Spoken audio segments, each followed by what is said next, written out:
Welcome to the Adventures in Alchemy podcast, where we share tips, techniques, and true stories to support you in using the law of attraction and alchemy to create magic and live the life of your dreams. Here's your host, the founder of DailyAlchemy.com, Michelle Martin Dobbins. Hey there, is Michelle Martin Dobbins from DailyAlchemy.com.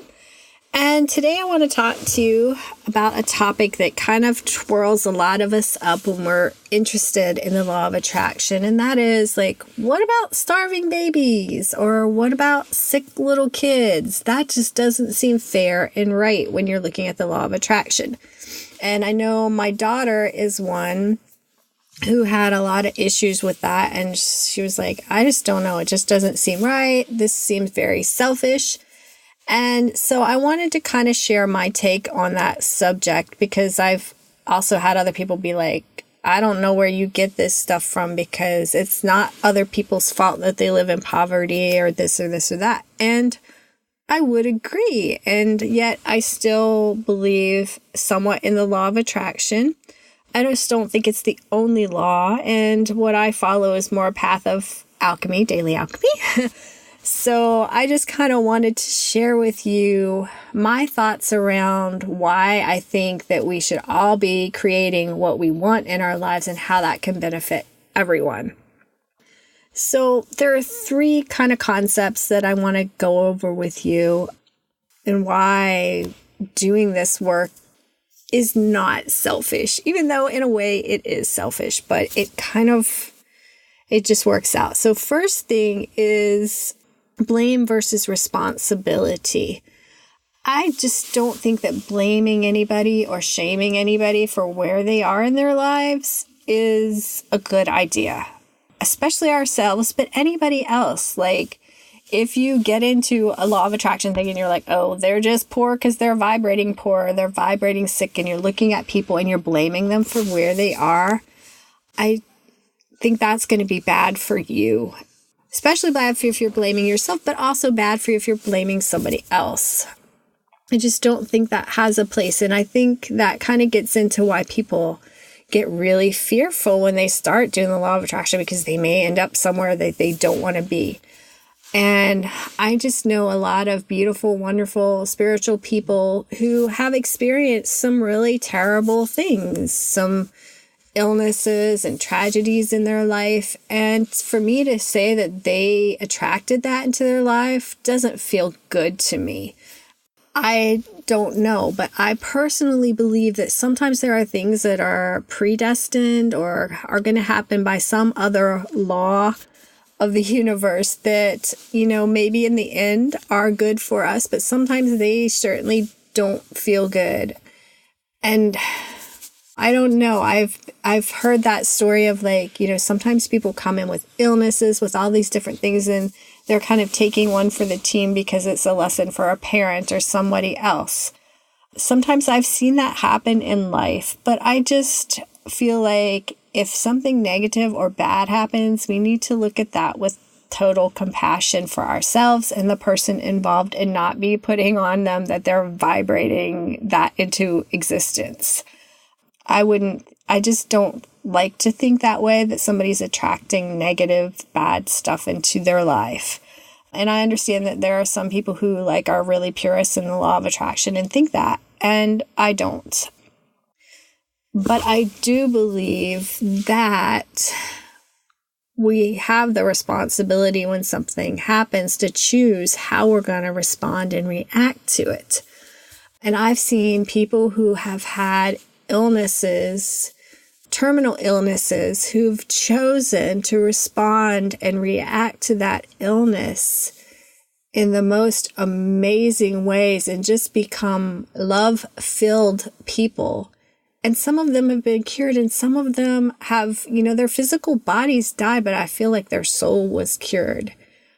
And I don't know everything. And so sometimes I feel like, maybe the timing was right for them to leave this planet. And I just feel like there's so much that we can't see from our physical limited perspective that if we're going to work in this field of law of attraction, my personal opinion is in my life, I've used it and seen just things come in that I have created. So my goal is not to try to keep something from coming to me, but it is for me to focus on what I want to create. And that's where I see the most results. And so for me, looking at anything negative and blaming it on, oh, I was thinking bad, so I got a cold or this or that, that's just not part of my practice. And I don't necessarily think it's a healthy way to do things. I do think focusing on, I want to feel good, I want to feel healthy, or I am feeling good, I am feeling healthy, and what am I inspired to do to feel better, feel healthy, visualize myself feeling that way and taking steps to do that. I think that is a good use of law of attraction practice. Bad use is to beat myself up if I become ill or if I have a disease. I just think that blaming ourselves for that is not the right direction to go.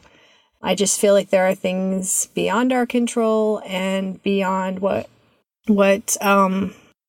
we need to try to figure out, because it can drive you mad, right? If you're trying to figure out what I did to bring on this disease, then that sounds like you've went back in time where people, blamed themselves for God giving them something because they were bad. If you're going to do the same thing with the law of attraction, then we haven't shifted or changed.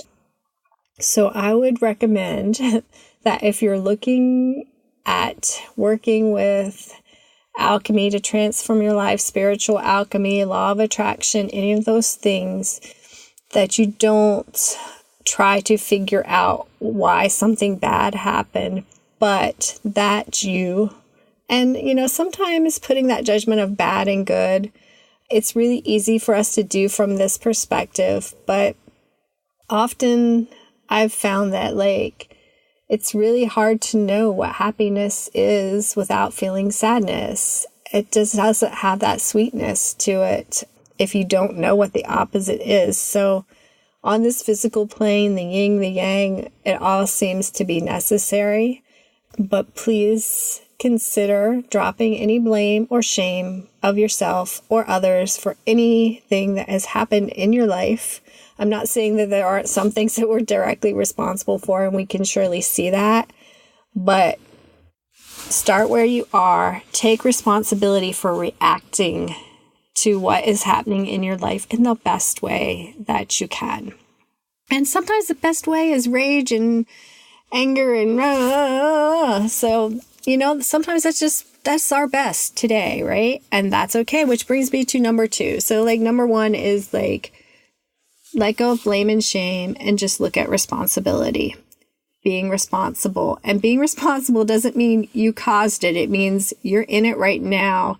You're going to have to look at what to do moving forward. What's your best course of action?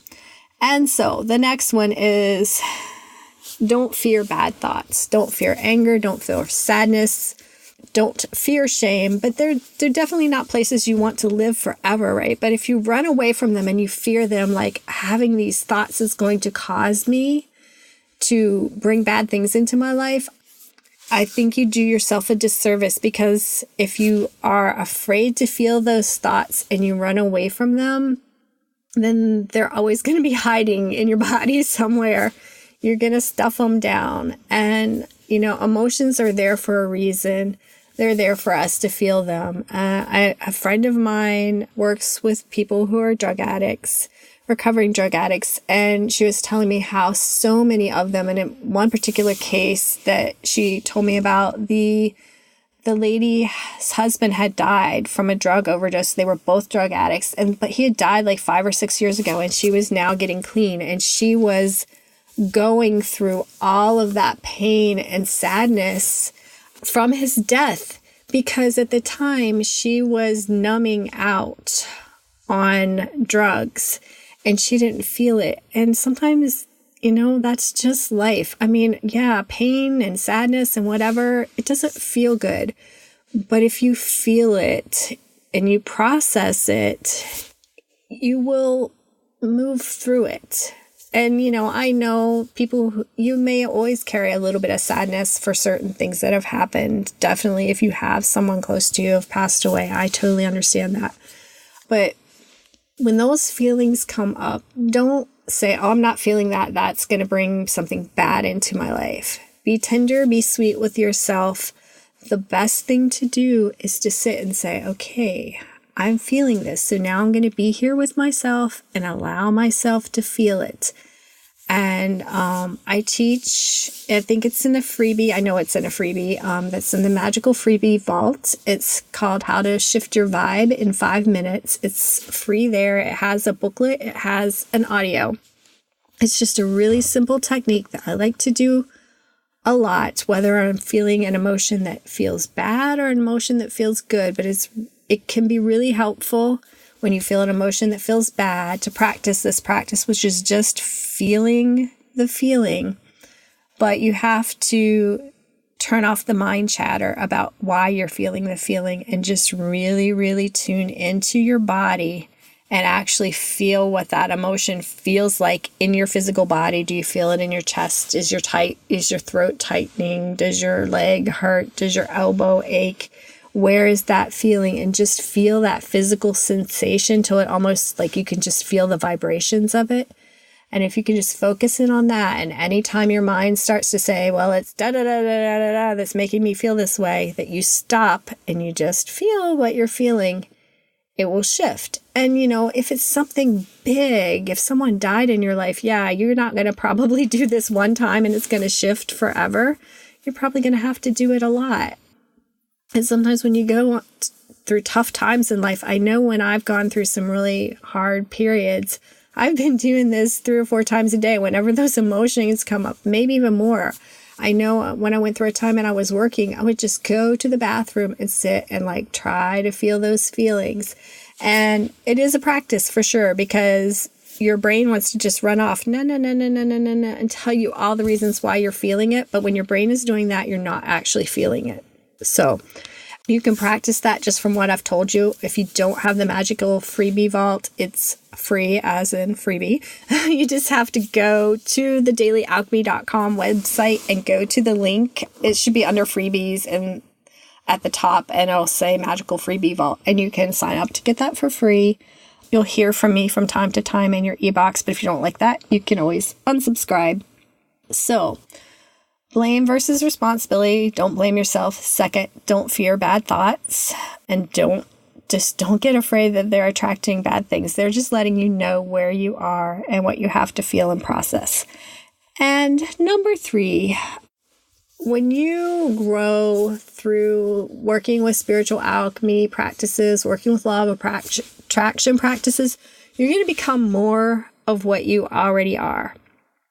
Right? So people are just going to be greedy and they want their boathouse and their money and their this and their that. And I mean, I think we all as humans want things for ourselves. And I think we all also want to live in a world, okay, for the most part, most of us want to live in a world where good things are happening for everybody, right? I mean, if we're living the lush life and the rest of the world is in poverty, it's just not going to feel good to most of us, okay?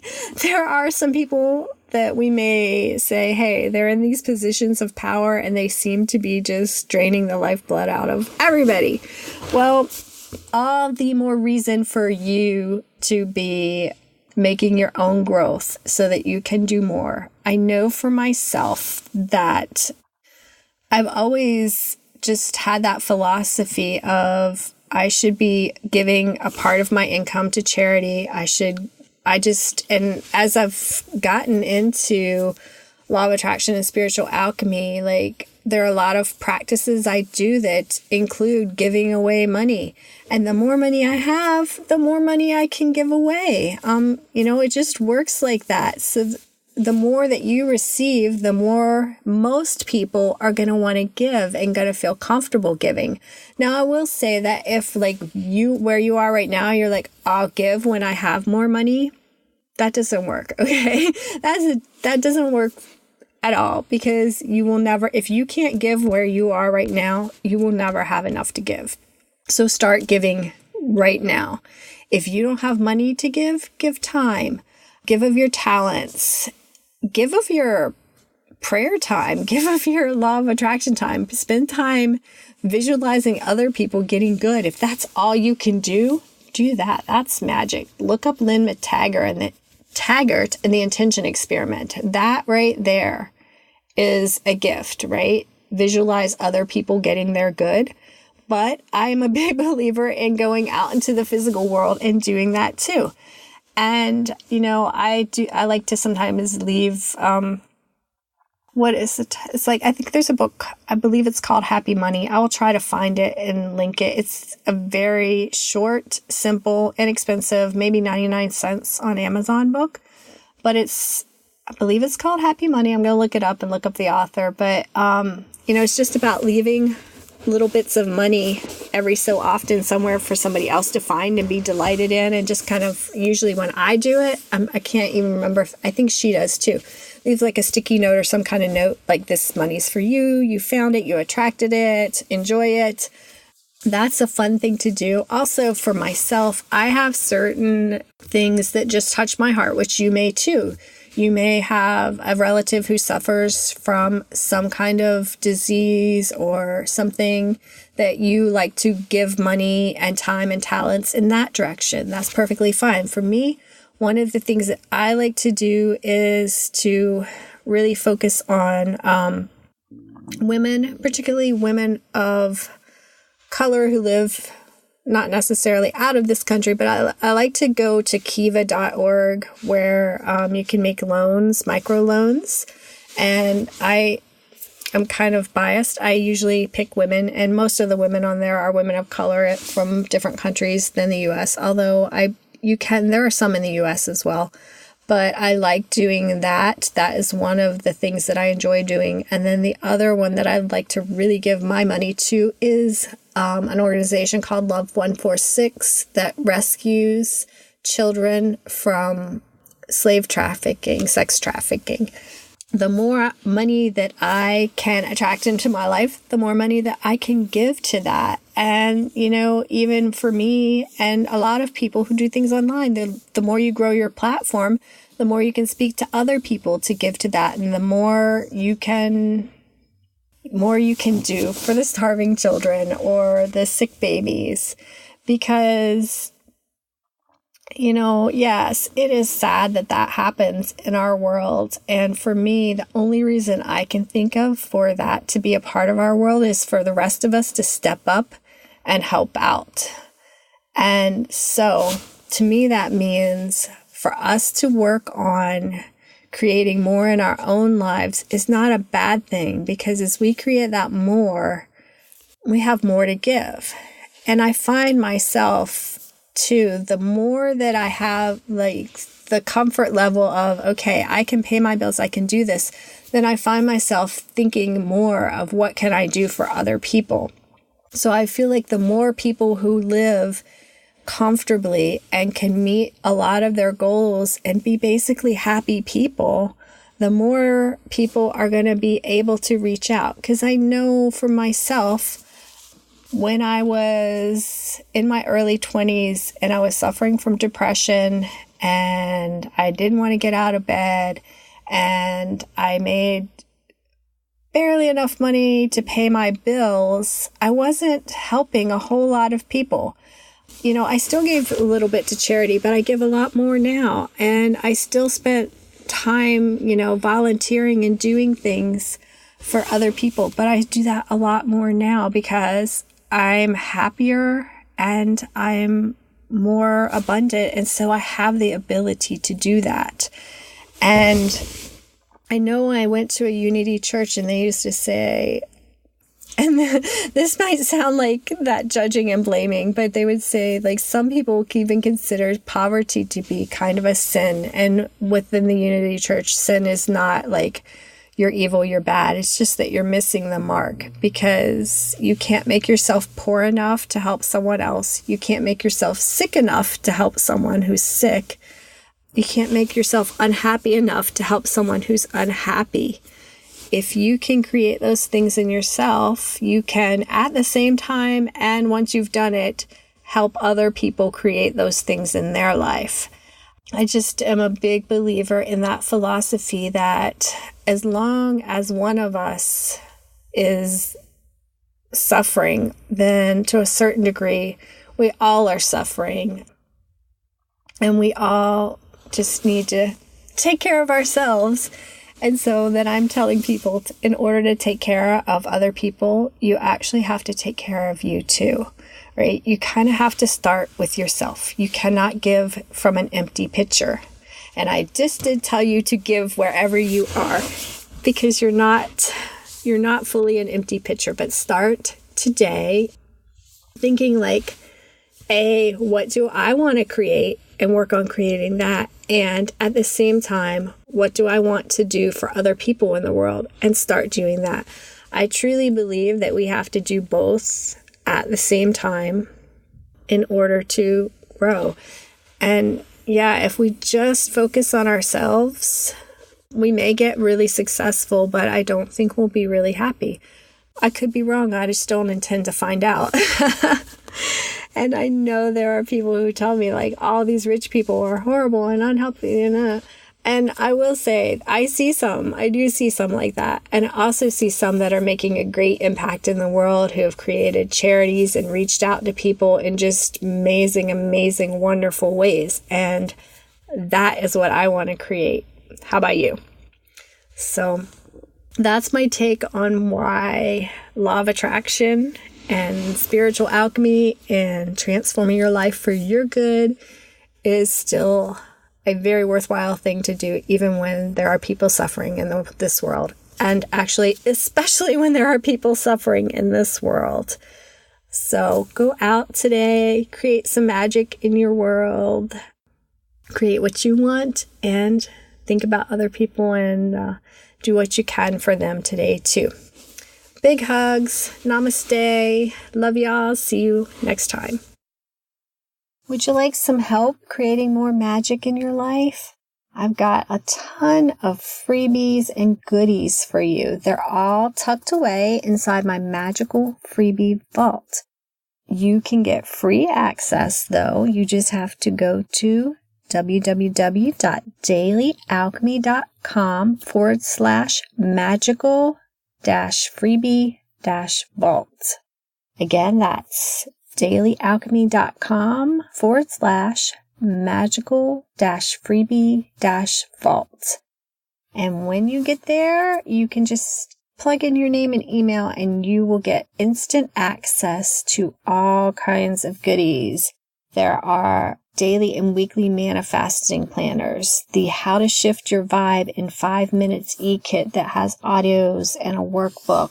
There are moon manifesting planners and daily love lists and money trackers and all kinds of goodies right there. I didn't want to make you have to go to a bunch of different pages and sites and wait for certain freebies to come out. So I just took all of my freebies and put them in one place where you could just sign up one time and download any of them that you want at any time that you needed. So you can just head on over to dailyalchemy.com/magical-freebie-vault and download them today. Have a magical day. Thanks for listening to the Adventures in Alchemy podcast. Connect with me on thedailyalchemy.com or Facebook at facebook.com/Michelle Dobbins, author. Join us next time for even more magical life tips.